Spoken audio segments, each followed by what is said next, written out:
Yo, it's Austin, and today I want to do something a little different, because I can do what I want. So let's talk about Just Cause 3. So I've pretty much only been playing this for the past week, and yep, just Avalanche Studios' Just Cause 3 can be easily described in one word: fun. But I need to tell you why, because this game does a ton of stuff just so right, and some bad, but we'll get to that. Explaining Just Cause 3 to a friend might sound something a little like, it's an open world thing where you fight to save some island from a tyrant, but only saying that is such a disservice to what Just Cause 3 really is. A game like this is best experienced through playing, not from watching someone else. Sure, it might look cool visually, but you get so much more when you control it. It's kinda like when you're playing something like Shenmue and a QTE cinematic pops up. Sure, you press the button, but then you're like, man, I wish I could've run away from that explosion instead of just watching it. Well, the Just Cause series are kind of like anti-QTE the game, because you don't have to put up with any of them. There's no press X to pour milk into your cereal, you pour it in your damn self.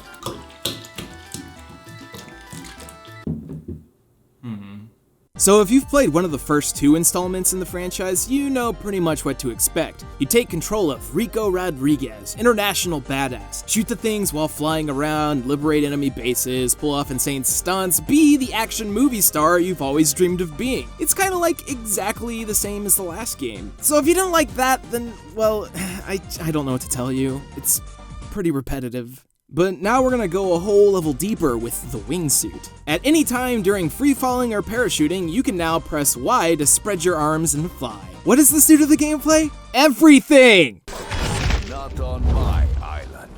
Maneuverability just got kicked up like 3 notches. Previous installments already gave the player a plethora of options when it came to accomplishing an objective. I mean, you got a fucking grappling hook that can attach to anything, that and a retractable parachute give you the ability to remain aerial at all times. But the wingsuit alone, never minding the new enhancements to the grappling hook, easily double the amount of ways you can approach things. Do you gracefully float down shooting targets? Do you quickly fly away to the other side of the map in order to avoid vehicles? Hell, do you hijack a helicopter and mow down everything? It doesn't matter, the choice is yours to make. I haven't even mentioned how fun this shit is to control either. You get a bit of lift by flying close to the ground, so if you're skilled, you can fly for as long as you fucking feel like it. It's great! It's this freedom of exploration and seemingly infinite amount of potential paths for objectives that really make Just Cause 3 a unique experience. Because if you look at the story, it's nothing special. Thankfully, it decides not to take itself seriously, like, at all. That's a bit of a double-edged sword though, because some of the characters are pretty gripping. The lead villain, Di Raffaello, leaves these collectible audio tapes throughout the map and generally just casts shade all over the place. He steals pretty much any cinematic he's in, but it seems kind of dissonant with the rest of the game. And cockslaps. I mean, you even have, like, rocket launchers that can lock onto multiple targets, the ability to tie multiple objects together with your grapple, completely unrealistic things that push the whole don't take this seriously aspect forward. It's very strange to then be put into a cinematic with some good old-fashioned Lifetime channel drama. Sadly, Just Cause 3 suffers from a lot of problems that plague other games of this type too.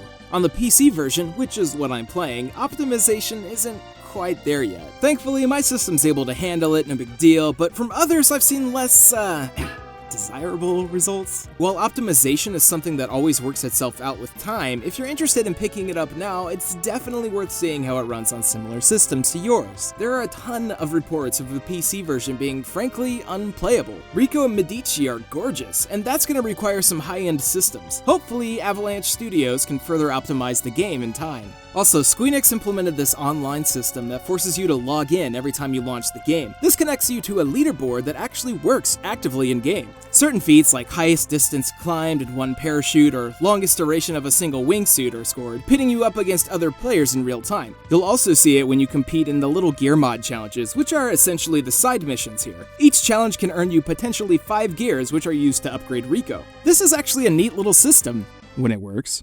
Every time I launch the game, it takes a good minute or so to get past the initial splash screen and online authentication. This is before you're taken to another load screen actually bringing you into the game. That's 2 pretty lengthy load times prior to any of the fun stuff. Then there's times where the online system goes down or it starts to bug out. Like there's a ranking for most bullets shot into one enemy, and mine never stopped counting and just stuck on the screen for the ages. It's a very neat system and concept, but the execution is just a bit janky still. Speaking of online, mine, one of the biggest faults of Just Cause 3 is a lack of multiplayer. The fine folks at Avalanche Studios have acknowledged this, saying they'd love to be able to add it in at some point. The multiplayer mod of Just Cause 2 was so popular and fun that they even endorsed it, becoming an official add-on on the Steam client. Now, even I realized that a game of this scale and magnitude would be incredibly difficult to pull off with some widespread cooperative play. It might even potentially break the game, as a lot of the more difficult enemy camps would lose all challenge, making it a bit too easy. However, when you look at a game like Far Cry 4, which had co-op features for just 2 players, it's hard to give Just Cause 3 a pass. Even a simple 2-player system, as seen in the Saints Row franchise, would be a huge plus here, but instead you're forced into a massive world to explore by yourself, and at times it just feels kind of empty.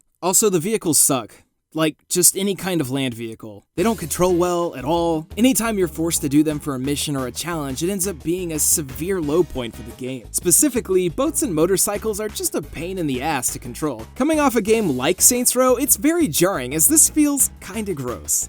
Despite how visually fantastic Just Cause 3 is, which by the way, it's fucking gorgeous, it's hard to really care for the environment. There are multiple enemy camps with similar layouts spread throughout Medici, and it's very noticeable when you come across it. You'll take down the same massive crane more than once. Essentially, Just Cause is, well, a little repetitive, as most open world games tend to be. Once you finish capturing a base, snatching up collectibles, and doing the minigames, you don't ever really have a reason to go back. This kind in particular has the potential to be a deal breaker for a lot of people. However, the Just Cause series does something very different from most open world games to not only justify this, but completely reverse the feeling. Have you ever watched a trailer for an open world game, getting excited about all the advertised features? Like, here's a grappling hook, here's a giant mech, the world is yours. Fast forward to the first time you pop in the game and you're faced with tutorials, exposition, not the cool shiny thing. I don't know why a lot of AAA open world games do this. Just give me the thing you advertised. No one wants to sit around for 30 hours before they finally get the ability to jump a little higher. Now, in Just Cause 3, the first mission you embark on consists of standing on an airplane, shooting missiles at people, parachuting to the ground, commanding a tank, flying a helicopter, and blowing up a fucking bridge. Not even 30 minutes into the game and you get the wingsuit, the heavily advertised feature. This is a brilliant way of going about things. Right off the bat, you're given the fun thing and told to go do whatever the fuck you want. For an open world game, I think it's the perfect way to go about it. So the challenge then becomes if whether or not the mechanics appeal to you. If you like high-octane action combat, Just Cause 3 is for you. If you want to occasionally boot it up and cause some mayhem, Just Cause 3 is for you. I for one find myself about 70% through the main game and pretty unable to stop playing, and that's impressive for a massive world where the only joy comes in the form of raw gameplay. If you're similar to me, any sense of repetitiveness is rectified with how much fun Just Cause is to play. To some, 3 might seem like more of the same from Just Cause 2, but that's not necessarily a negative thing.